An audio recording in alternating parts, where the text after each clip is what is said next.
Peter Thiel is Silicon Valley's homegrown Cassandra.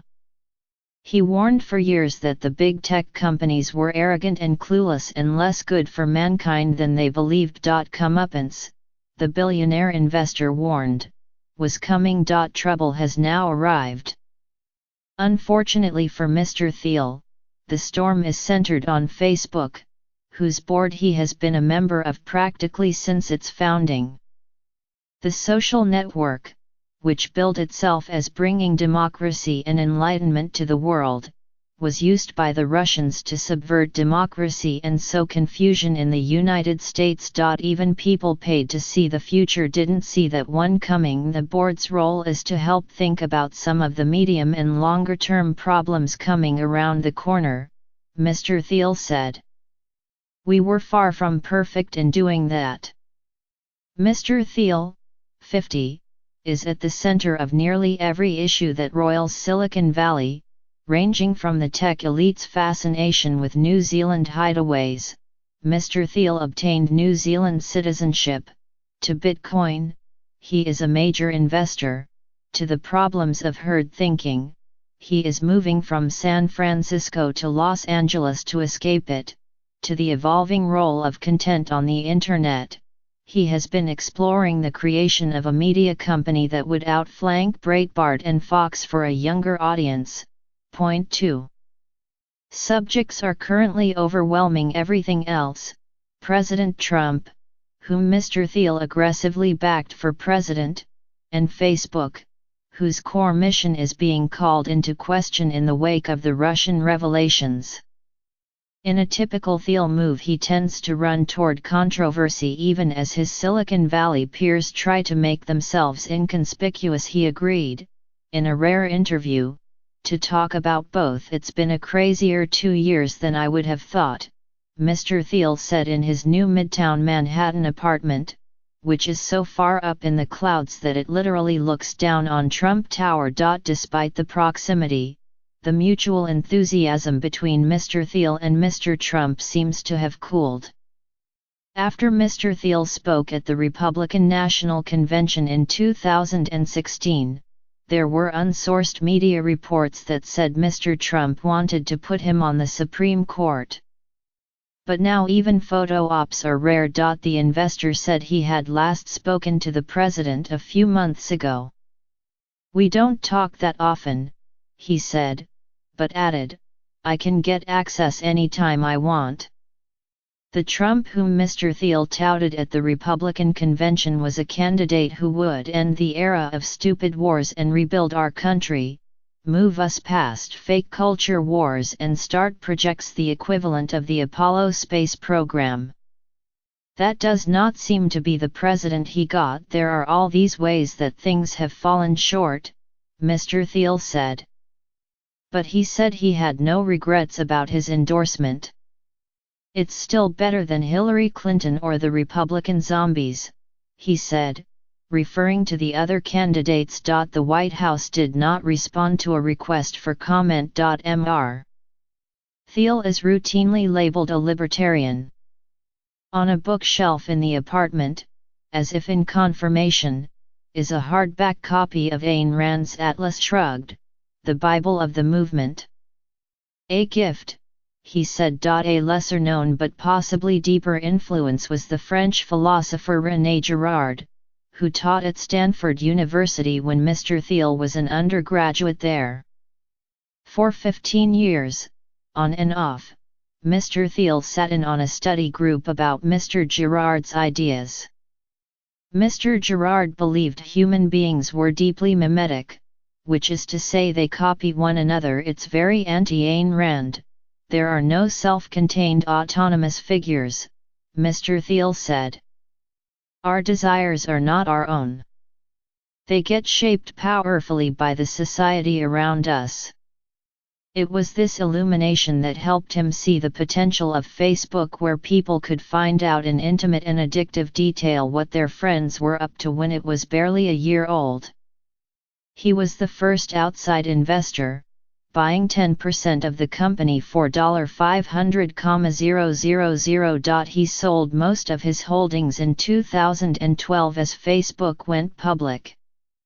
A few months ago, with Facebook's market capitalization at about $500 billion, he sold most of what he had left. Last summer, there was a flap when a memo by a fellow board member, Reed Hastings, the chief executive of Netflix, appeared in the New York Times. In the memo, Mr. Hastings wrote to Mr. Thiel that he displayed catastrophically bad judgment in supporting Mr. Trump. Mark Zuckerberg, Facebook's chief executive, did not ask him to step down from the board, and reports that he wants to leave the board are incorrect, Mr. Thiel said, noting that among other things that he brings ideological diversity. He declined to say exactly how much or what kind of advice the Facebook board was offering Mr. Zuckerberg, but defended the company from criticism that it was slow to wake up to what the Russians did. Remember when Trump said the election was going to be rigged? People said that was crazy. How dare you question the integrity of the electoral process? That was the view of most of the people working at Facebook, too, he said. They did not think things were so hackable. It was a mistake, but an understandable mistake. Facebook declined to comment. The anger now being turned on Facebook, Mr. Thiel argued, is less about Russia specifically and more about tech arrogance, its failure to do so much for so many. It is a sentiment that helped put Mr. Trump in the White House. The Trump campaign slogan, "Make America Great Again," was perhaps the single most offensive thing you could say to Silicon Valley, he said. Silicon Valley says the future is going to be better than the past. That is the propaganda, if you will. A friend of his in Silicon Valley had the idea of running for governor of California this year. Mr. Thiel's advice was that he had better have a good answer to this question: why is tech good for the average person in California? The answer, he cautioned, couldn't be a banality, such as it's making us more connected, and it couldn't be utopian, such as it's going to cure all diseases. He wasn't able to come up with an answer, and I couldn't come up with one, either, Mr. Thiel said.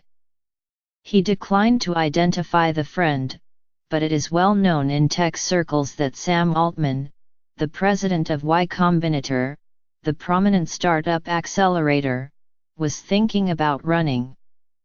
Mr. Altman confirmed it was him and said he had decided not to run for many reasons. There is a big painting of a cresting wave in Mr. Thiel's living room, and it might as well be a visual metaphor for what is going on in big tech now. Having some ambition that transcends just making money is a critical thing for a company, he said.